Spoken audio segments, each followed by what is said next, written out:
ഇന്ന് രാവിലെ തന്നെ പതിവ് പോലെ ജോലിക്കൊക്കെ പോയിട്ടുണ്ട്. ഇന്ന് പറഞ്ഞു കഴിഞ്ഞാൽ ഇന്ന് അപ്ലോഡ് ചെയ്യുന്നെങ്കിലും ലാസ്റ്റ് ഡേയിലെ വീഡിയോ ആണ്. അങ്ങനെ ജോലിക്കൊക്കെ പോയി വന്ന് ഇന്ന് വൈകുന്നേരം ഞാൻ വിചാരിച്ചു ഇന്ന് കുറച്ച് സെൽഫ് കെയർ ഒക്കെ ആവാന്ന്. കുറേ നാളായി ഈ മുഖസംരക്ഷണം ഒന്നും നോക്കാത്തത്. അതുകൊണ്ട് മാത്രമല്ല, വയസ്സ് 30-ന് മേലെ ആകുമ്പം പല പല ചേഞ്ചസ് നമ്മൾ കണ്ണാടിയിൽ നോക്കുമ്പം നമ്മളെ മുഖത്ത് പ്രത്യക്ഷമാവാറുണ്ടല്ലേ.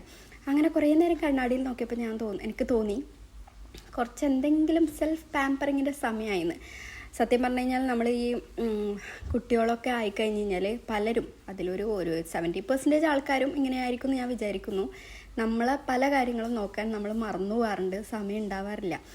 അപ്പോൾ അങ്ങനെയൊക്കെ വരുമ്പം പെട്ടെന്ന് നമ്മളെ മുഖത്ത് ആ ചേഞ്ചസ് എനിക്ക് പല ഫോട്ടോസ് എടുക്കുമ്പോൾ തന്നെ മനസ്സിലാവാറുണ്ടായിരുന്നു. അങ്ങനെ ഞാൻ വിചാരിച്ചു കുറച്ച് മുഖ സംരക്ഷണം ആവാമെന്ന് വെച്ച് അങ്ങനെ ഒന്ന് ഫസ്റ്റ് തന്നെ പാർലറിൽ പോയി. അങ്ങനെ എന്നെ അവിടെ ഡ്രോപ്പ് ചെയ്ത് ഏട്ടനും കുഞ്ഞിപ്പെണ്ണും ഒന്ന് റൗണ്ട് അടിച്ച് വരുമ്പോഴൊക്കെ എൻ്റെ പണിയൊക്കെ കഴിഞ്ഞു. പിന്നെ ഇത് നെക്സ്റ്റ് ഡേ ആട്ടോ. അതിൻ്റെ നെക്സ്റ്റ് ഡേ ജോലിക്കൊക്കെ പോയി വന്ന് വൈകുന്നേരം നമ്മളെ കുഞ്ഞിപ്പെണ്ണ സ്നാക്സ്, കുഞ്ഞിപ്പെണ്ണ മിക്ക ദിവസവും വൈകുന്നേരം നമ്മൾ നേന്ത്രപ്പഴം നെയ്യിൽ വാട്ടിയിട്ടാണ് കൊടുക്കാറ്. അത് പച്ചക്ക് അങ്ങ് തിന്നില്ല, പച്ചക്ക് വെച്ചാൽ നേന്ത്രപ്പഴമായിട്ട് തിന്നില്ല, ഇങ്ങനെ വാട്ടിയൊക്കെ കൊടുത്താലേ തിന്നുള്ളൂ.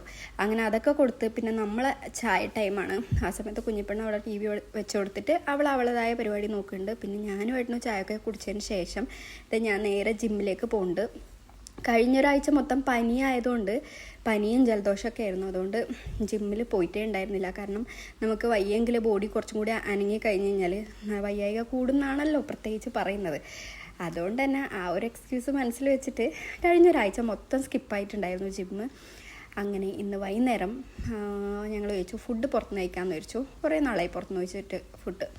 അങ്ങനെ നമ്മളെ വീടിൻ്റെ അടുത്ത് തന്നെയുള്ള ഒരു റെസ്റ്റോറൻറ്റിൽ പോയിട്ട് കിഴിപ്പൊറോട്ട പറഞ്ഞു. ഗംഭീര ടേസ്റ്റ് എന്ന് പറഞ്ഞാൽ ഗംഭീര ടേസ്റ്റായിരുന്നു. കുറേ നാളായി ഞാൻ ഈ കിഴിപ്പൊറോട്ട കഴിച്ചിട്ട്.